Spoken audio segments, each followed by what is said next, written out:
আচ্ছা তোমালোকক মই কেইটামান আহাৰৰ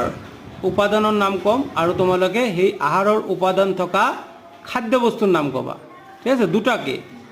তো প্ৰথম হেৰি হালিমা তুমি কোৱাচোন শৰ্কৰা উপাদান থকা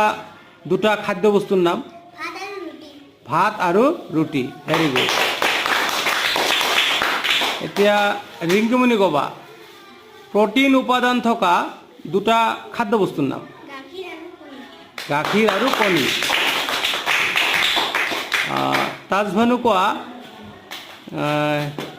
চৰ্বিজাতীয় খাদ্য বস্তুৰ নাম বাদাম আৰু তেল আৰু উম্মি হাবিবা কোৱা ভিটামিন আৰু খনিজ লৱণ থকা দুবিধ খাদ্য বস্তুৰ নাম গাজৰ আমলখি